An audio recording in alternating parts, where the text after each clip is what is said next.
Back to news. బులెటిన్లో మరో breaking news చూస్తున్నాం. అల్లారు ముద్దుగా పెంచుకున్న కుక్కే వారి పాలిట శాపమైంది. రేబీస్ సోకిన కుక్క కరోటంతో ఓ కుటుంబంలో ఒకరు మృతి చెందారు.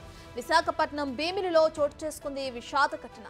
నరసింగారావు, భార్గవ్ అనే తండ్రి కొడుకుల్ని వారం క్రితం వారి పెంపుడు కుక్క కరిచింది. వెంటనే అప్రమత్తమై యాంటీ రేబీస్ ఇంజెక్షన్ వేయించుకున్నారు. వారిని కరిచిన 2 రోజులకే కుక్క చనిపోయింది.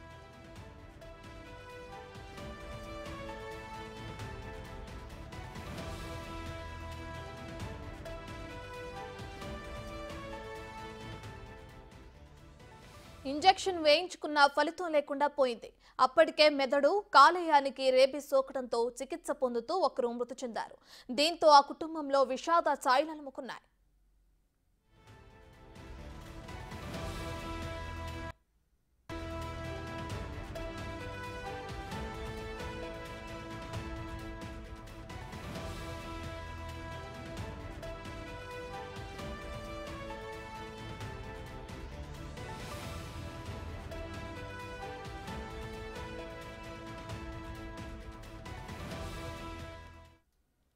రైట్, ఇదే అంశానికి సంబంధించి మరింత సమాచారాన్ని మా ప్రతినిధి రాజు లైవ్ లో అందిస్తారు.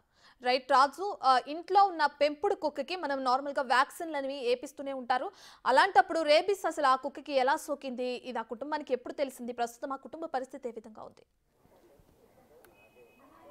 అంటే ఇదే చర్చ ఇప్పుడు ప్రస్తుతం కొనసాగుతున్నటువంటి పరిస్థితి ఉంది. ప్రస్తుతం నేను ఉదయం నుంచి జోరుగా ప్రచారం జరుగుతున్నటువంటి కుక్క కాటుకి తండ్రి కొడుకులు మృతి చెందారనే వార్త ఏ ఇంటి దగ్గర అయితే ఉందో ప్రస్తుతం నేను ఆ ఇంటి దగ్గరే ఉన్నాను. కానీ ఇక్కడ వచ్చిన తర్వాత వాస్తవాల్లోకి వెళ్తే తండ్రి కొడుకులు ఇద్దరు కూడా కుక్క కాటు వల్ల చనిపోలేదు, ర్యాబీస్ సోకడం వల్ల చనిపోలేదు అనేది తెలుస్తుంది. ఈ నెల 22వ తేదీన భార్గవ్ కొడుకు ర్యాబీస్ సోకడం వల్ల తనైతే 22వ తేదీన చనిపోయాడు.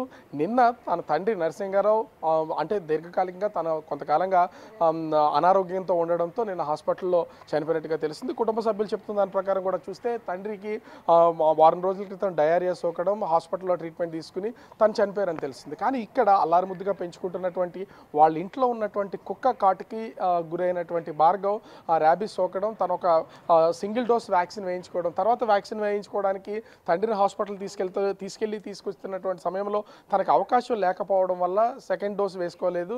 దీంతో తను 22వ తేదీన మృతి చెందినటువంటి పరిస్థితి ఉంది. అయితే ఇంట్లో అల్లారు ముద్దుగా పెంచుకున్నటువంటి పెంపుడు కుక్క ఏ విధంగా ర్యాబీస్ సోకిందనేదే ఇప్పుడు చర్చించాల్సినటువంటి విషయం. ముఖ్యంగా చూస్తే ఎక్కడ చూసినా కూడా వీధుల్లో చాలా వీధి కుక్కలు, ఊర కుక్కలు అయితే కనిపిస్తున్నటువంటి పరిస్థితి ఉంది. వాటికి సోకినటువంటి ర్యాబీస్ సహజంగా బయటకు వచ్చినటువంటి పెంపుడు కుక్కలు కూడా ఇవి వీధి కుక్కలు అటాక్ చేసినటువంటి సమయంలోనే ఖచ్చితంగా ఈ ర్యాబీస్ అనేది పెంపుడు కుక్కకి అటాక్ అయి ఉంటుంది. అది కుటుంబ సభ్యుల్ని కరిచినటువంటి నేపథ్యంలోనే